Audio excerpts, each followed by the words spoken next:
Mark Wahlberg. Welcome to Click TV. Welcome to Click TV. Hello, welcome to Dublin. Thank you, man. It's my first time here. It's awesome. Cool.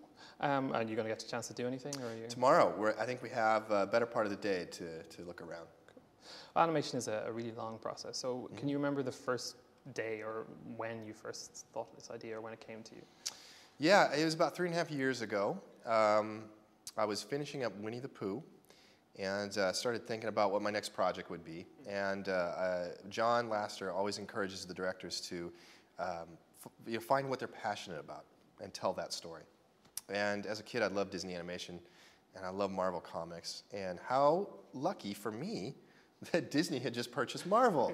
And so the thought of maybe grabbing a Marvel character or story or something like that and bringing it over into animation and doing it was very appealing. I pitched it to John, that concept. He loved it. He's like, go find something. So I started making lists of things I thought would be cool, and I found this obscure title called Big Hero 6.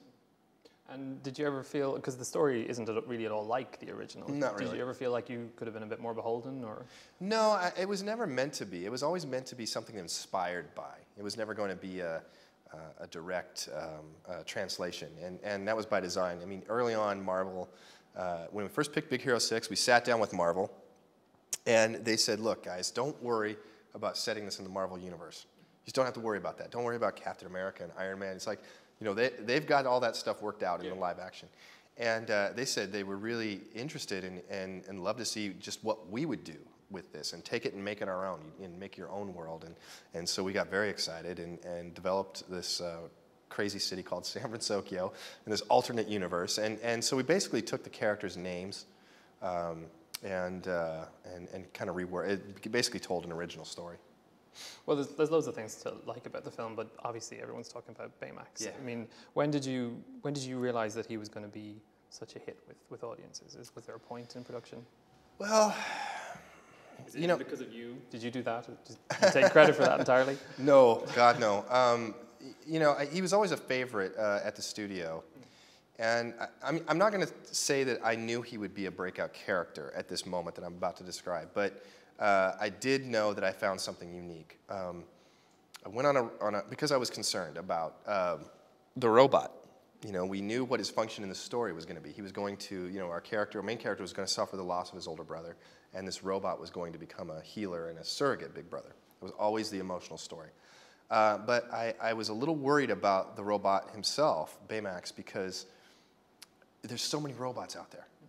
You've got Transformers, you've got WALL-E, you've got C-3PO, R2-D, just robots all over the place. So, and so I did a research trip in order to find something unique and fresh. And it was at Carnegie Mellon University in the United States that I met a researcher doing research in soft robotics. And it was like something I'd never seen before. They're making vinyl robots that are filled with air that will eventually be used in the healthcare industry. And it was so unique and so just interesting to me. And I felt like we really found something that we could put up, a robot that would be fresh. And so that was a bit of a lightning strike moment. When I discovered soft robotics and his whole character, this idea of him being a healthcare companion, came from that visit. Well, it feels like Disney's had certain characters over the years that everyone remembers. It feels like Baymax will be added to that. What does it feel like to create something that enduring, I suppose? It's it's one of the most gratifying things of this, I have to say, because, we fall in love with these characters and because they're very real to us. We live with them every day. And so I have to say, when you release a movie, you're always a little nervous about how the world is going to treat your baby, and it's like kind of like sending a kid off to college or something like that. And so you're always a little concerned that hopefully everybody will be nice to him and like him. But the response to Baymax has been overwhelming, and I have a feeling that character's going to outlive us all. I think he's got such broad universal appeal, and people seem to really be falling in love with him. So it's a great feeling. We didn't get the film till this year, but it came out last year in the States. So No, yeah. Was it a big character at Christmas? Because you kind of imagine he'd be Yes. a big toy. He's a big character at Christmas. In fact, I think they actually ran out of the merchandise. So it's him and Elsa, maybe. Yeah, exactly. They're jockeying for position of best toy, yeah. Well, you were a dual directors on this film. Yes. What's the division of labor like on that? My fellow director, Chris Williams, he and I have been friends for a long time, about 20 years, and worked together on other movies like Emperor's New Groove. And so I started this one as a solo director, and Chris actually directed the movie Bolt, and he had a similar experience on that movie where he started that film as a solo director and got so busy in production when you're still trying to figure out story, but yet you're moving into production that you just can't be in all these places at once. So he had to bring on Byron Howard. I found myself in that same position, and Chris was actually storyboarding on the movie at the time, and I needed somebody to come on and that really knew the film and whose instincts I really trusted, and he came on and we had a great partnership. And how close was it towards the end before you saw the film complete? Because I imagine that you don't really see that in animation.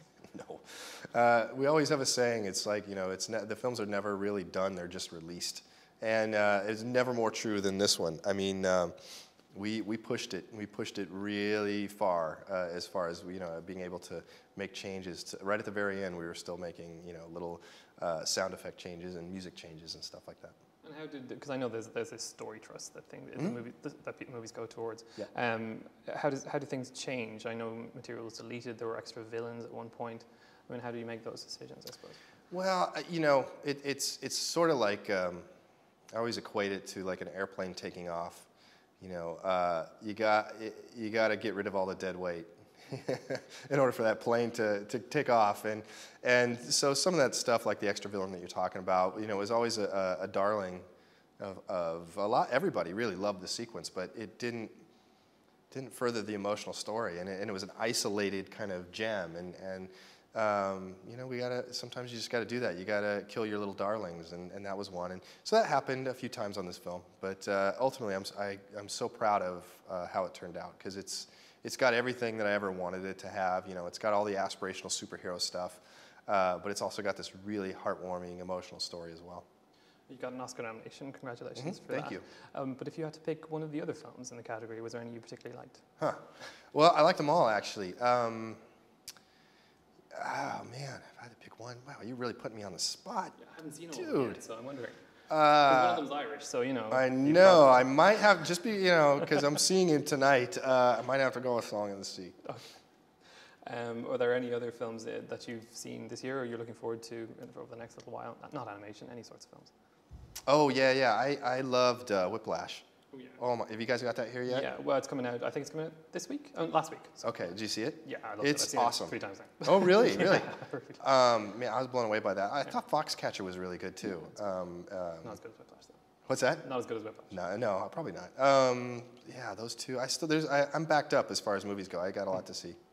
So what are you working on next? Is there going to be a sequel? I haven't heard any talk yet. We literally, like I told you, we pushed it about as far as we could. And Chris and I and Roy, we haven't really had any discussions about it. We're just trying to get the film rolled out. Still have a couple territories to go. And then we're going to take very long vacations. Just get to know our families again, reacquaint ourselves with our children. And then we'll regather and we'll see what happens. Brilliant. Thanks very much, Tom. Thank you, man. Appreciate it.